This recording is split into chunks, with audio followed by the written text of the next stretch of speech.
A well is a hole in the ground, sometimes dug, sometimes drilled, and people create wells because they want to go down deep and find something of value that they can use for their benefit. And sometimes they want that, and something they really need what's down that well. When you dig a well, it's not a sure thing usually. It's kind of a risky venture. You don't know what's going to be down there. It's hidden. It's a hidden value, but there's still wells all over the place, and people still go after them. We're going to have a story about a couple wells today, and I'm kind of excited about reading the story of Jesus when he met a woman at the well. So we're going to talk about that well and the hidden value down there and what the risk that she was faced with in a way. I'm going to read 22 verses of John chapter 4.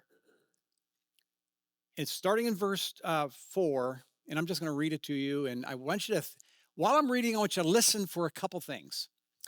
I want you to listen that if Jesus judged this woman's past actions, and I want you to listen if Jesus approved her past actions.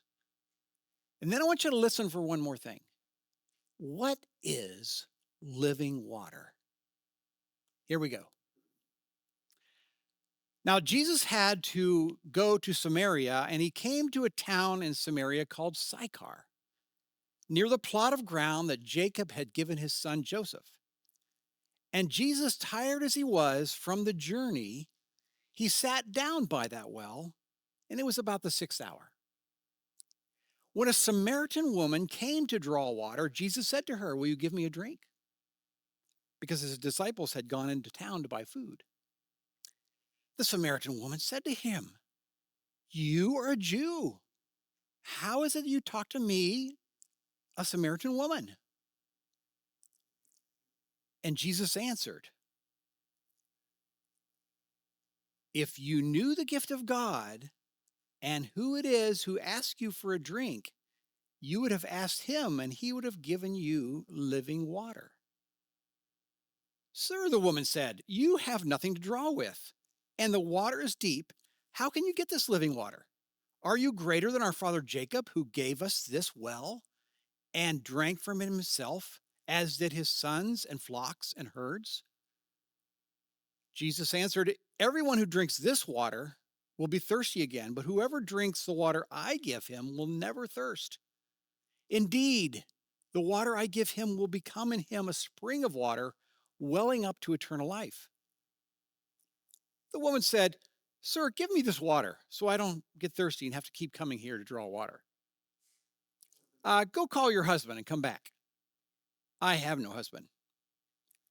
"You are right," Jesus said, "when you say you have no husband. The fact is that you have had 5 husbands, and the man you have now is not your husband.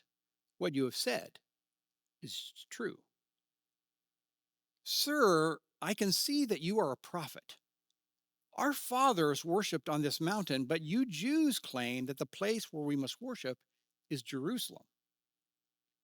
Jesus declared, "Believe me, woman, a time is coming when you will worship the Father neither on this mountain nor in Jerusalem.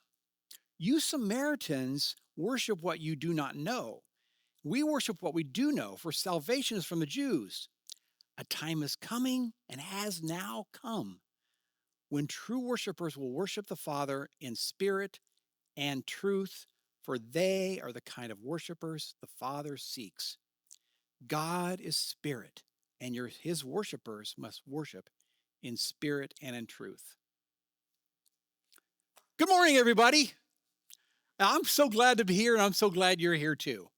I am so excited about this story and a couple other um, stories I've got for you here, if that's okay. So, did he judge her? Was he judging her? No. But did he approve of her past actions? Was there anything in there that says, "Oh, you're okay, you're good"? He didn't say that either, did he? And what is living water? Hmm, that's an interesting thought. Um, I'm going to put that well to right here, the water well, the Jacob's well right here. And I'm going to put the other well that was mentioned, the one with living water, I'm going to put it right here so we can keep our wells straight.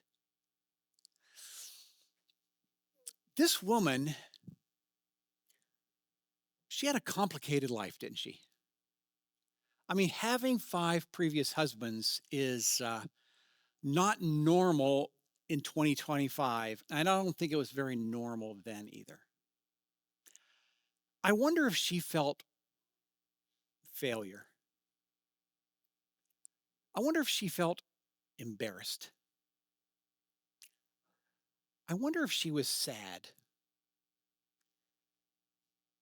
I did a little poll about 2 weeks ago, and I asked about 20 people who I thought had been previously divorced. And I asked, do you think previously divorced people feel embarrassed, shame, sad,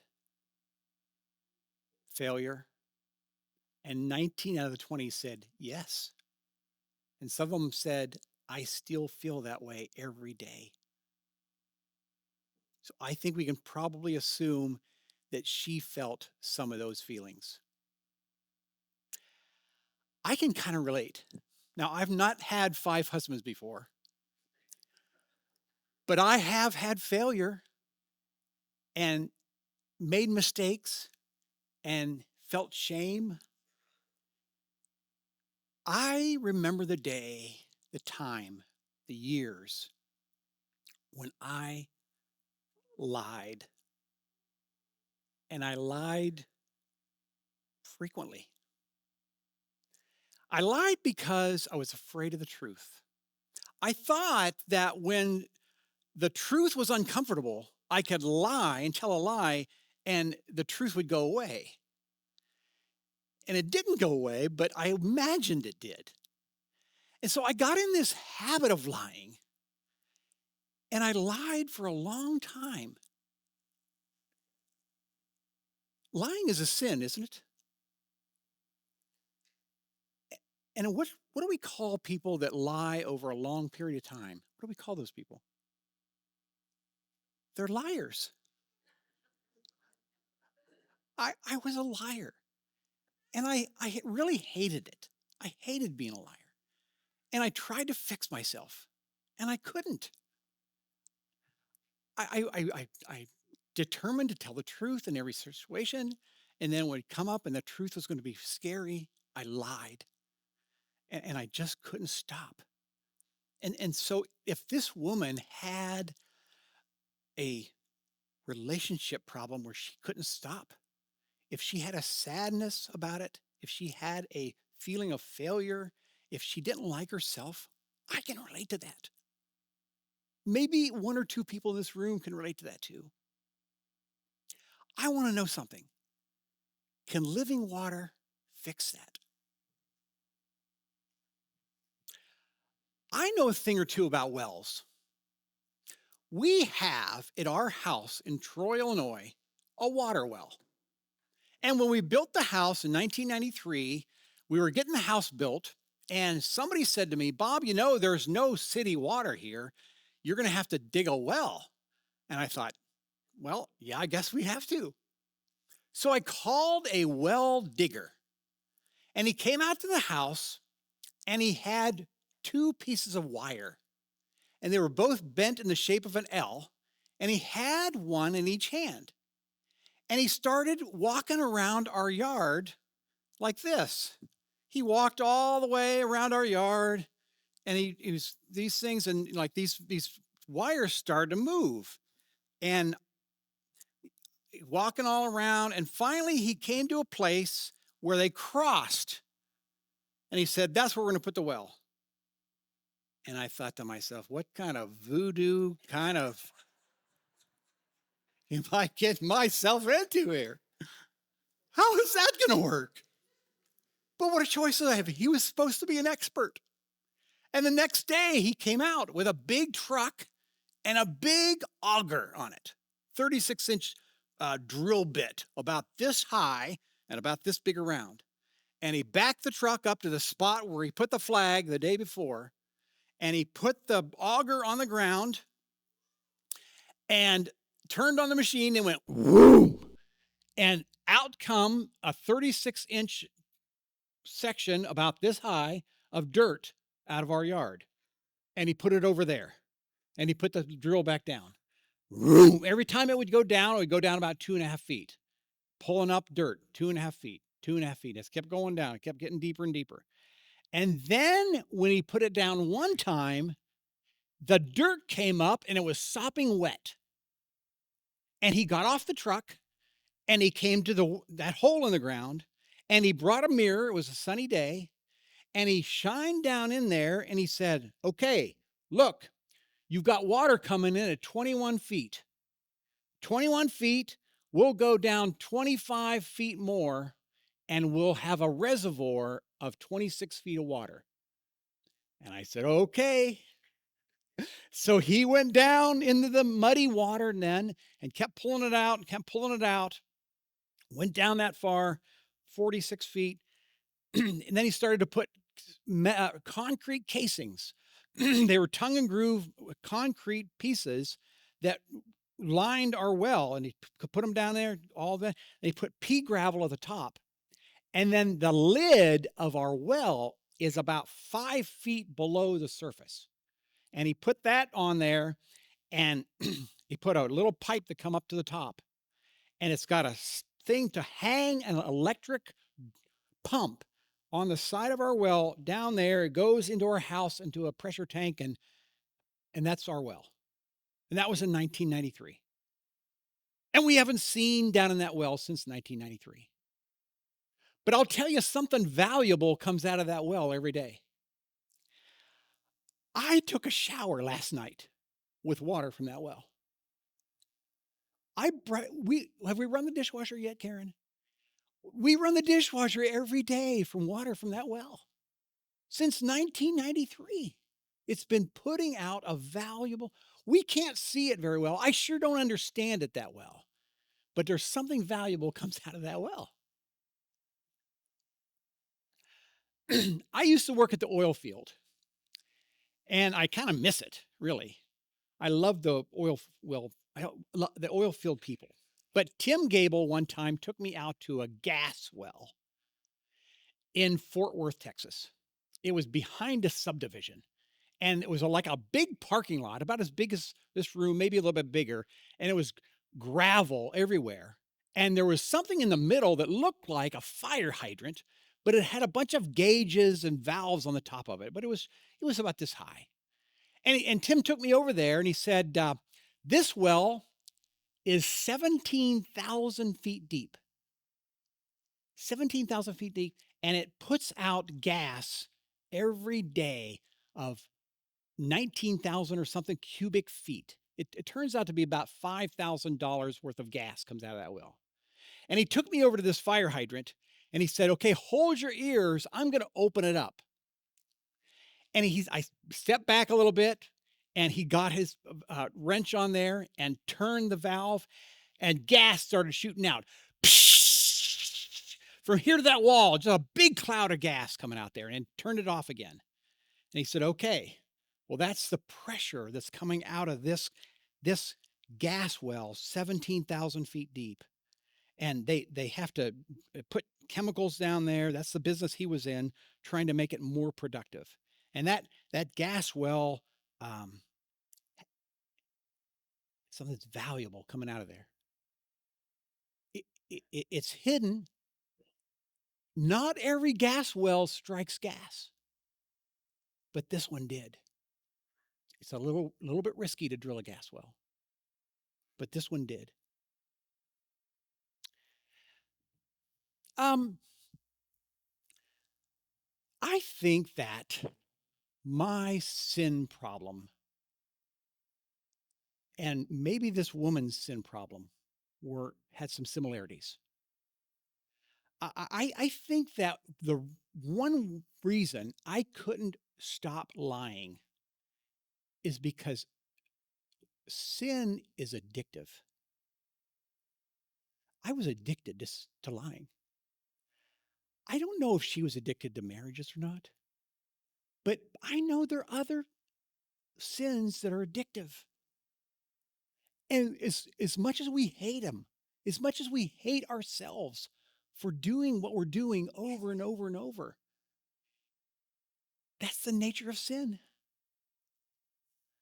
I think another reason we get trapped by sin is that we get distracted from God.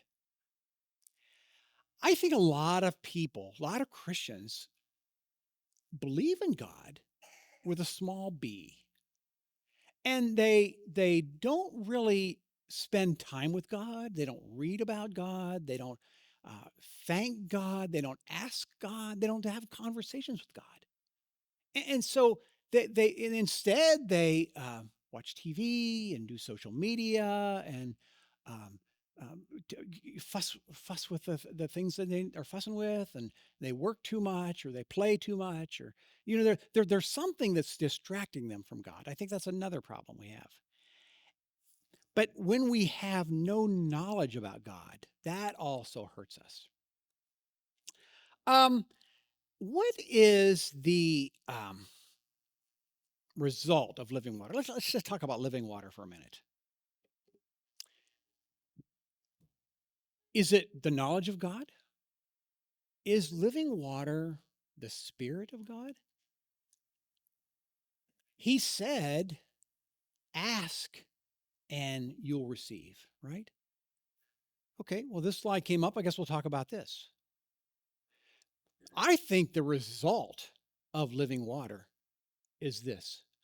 I think that when you ask God for living water and He gives it to you, you're going to experience these things in your life. Now, you'll notice that there are 9 simple words up there, right? But they're giant ideas, giant ideas. Let's take this one, for instance, peace. If you have peace, real capital peace, that comes from God, that comes from taking the living water, will you almost never be upset? Isn't peace not being upset? If you have peace, will you only rarely get angry?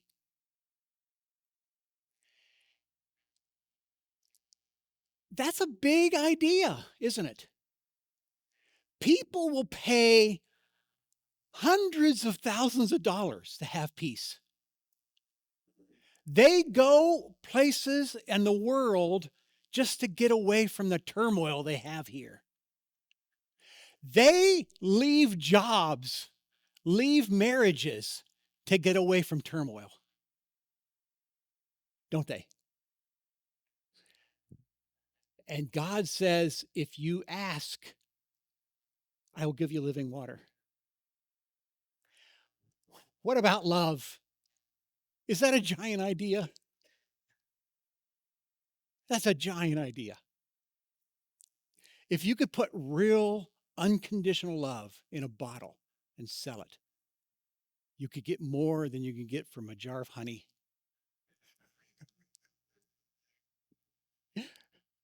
Our good brother over here raises honey, or the bees do the work, and he just gathers it up. And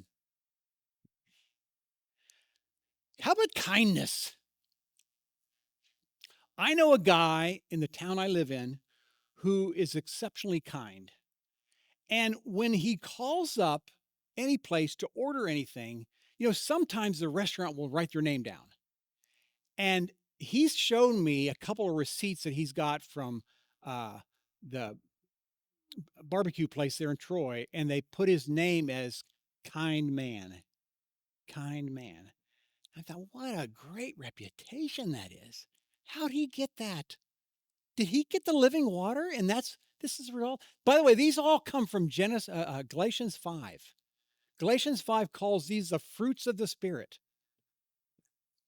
These are the fruits of the Spirit. There's what you get from the living water. Can living water give you these?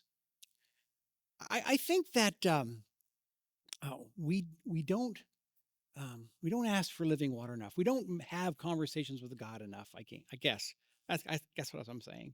I know a man named John who was a farmer in rural Illinois, back about 60, 70 miles east of here. He was an old man, and he was like this. He had all these, and I said to him, John, like, how do you get that? And he said, I wasn't like this when I was 25. It was a long time God working on me to make me like this. Do you remember last week Brian's talked about happiness? And he said you can't get happiness by trying to be happy.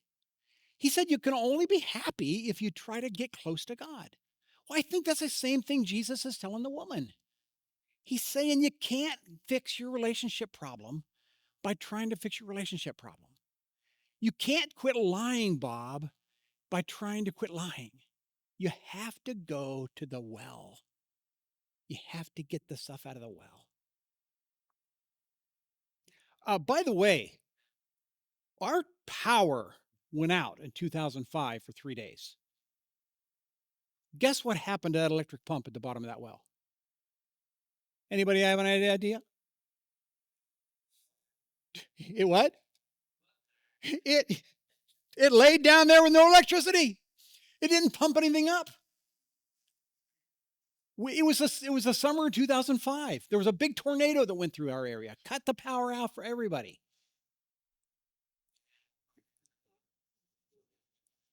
You know, we bought a big tank of water and we put it in our truck and we pulled it in our garage. And anytime we needed water, we went out there and filled a bucket in our garage out of the tank. You know, the worst thing about it was I can tell you exactly how many buckets of water it takes to flush a toilet. Because we had to do everything by hand the old-fashioned way. Not having that value hurt us. How much is not having the value that's in this well? She was trying to talk about that well being valuable. And Jesus was trying to, he's telling us today, isn't he? He's telling us this is a valuable water. This is a valuable water. There's a place in First Timothy that says godliness has value for this life and the next. I think about it a lot because my Uncle Leonard just passed away on Tuesday. Um, I sent my aunt, he was in Florida. He had dementia. He was 83. I talked to him a lot over the last several years. He always kept in touch with us, and he was going downhill, and I thought this is not good. See, I watched my dad die in 2021. I watched my mom and my mother-in-law die in 2022. I'm getting used to what happens when people die. I can kind of see it coming, and I saw it coming with Leonard, and he did die. And I think about all the people that have died here in this body and all the people in my family that have died. And I wonder, did they have living water? I don't know. I'm not sure. Um, I got three takeaways for you today, and then we're being done. Verse 10. I'm going to go back to verse 10. John, where is it? It's previous page.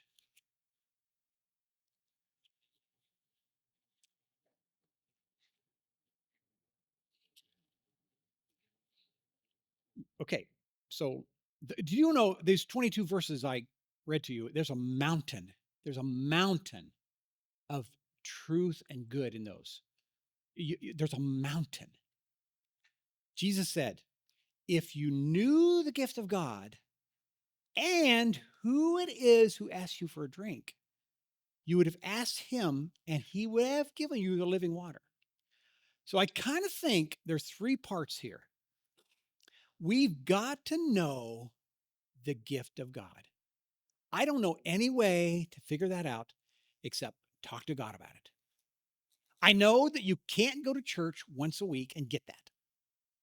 It helps, but that's not enough. You can't read books about the Bible. That helps, but it's not enough. You really need to read what God said. That's how you learn about the gift. That's how you'll know about the guy who gives the gift. That's how you get close to Jesus. When you get close to Jesus, you're going to have all these things. All these things are going to come into your life more and more. You find old people like I found John. You're going to see that and just ask them, what were they like when they're 25 years old? You know what they're going to tell you? I was a habitual liar or something like that. Or I had 5 husbands and then I found Jesus. You know, if you go farther in this John 4, she goes and spends a couple days with Jesus, and the town people spend a couple days with Jesus.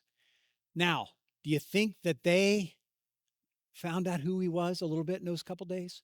How would you like to spend a couple days with Jesus? Would that make a difference? You bet it would.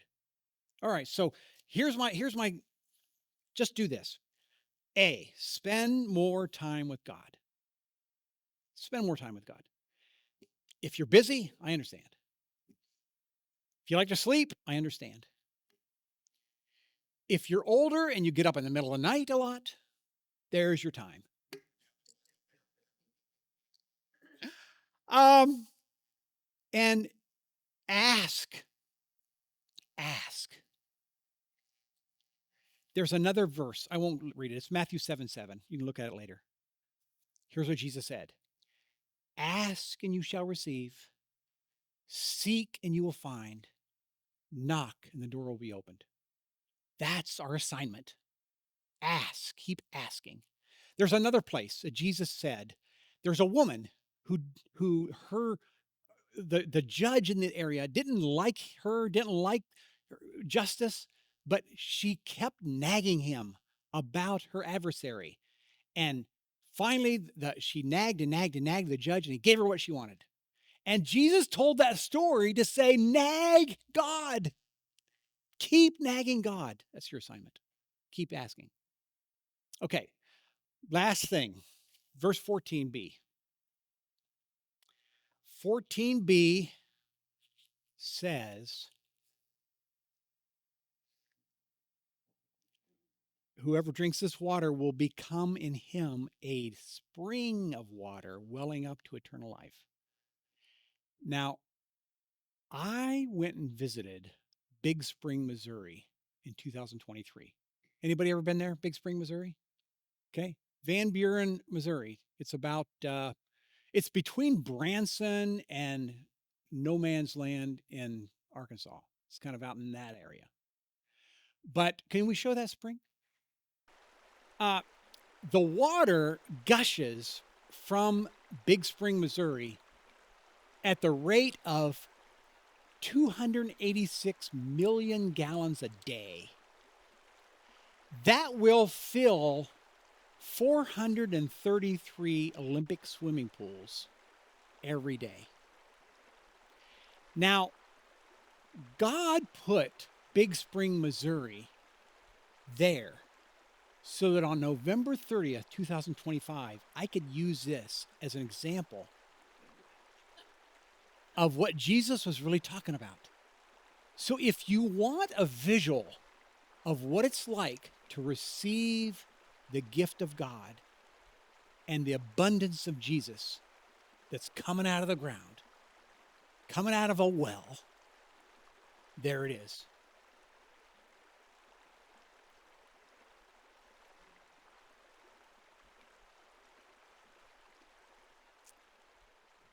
There you go. We got one more song, I think, right, Andy? Okay.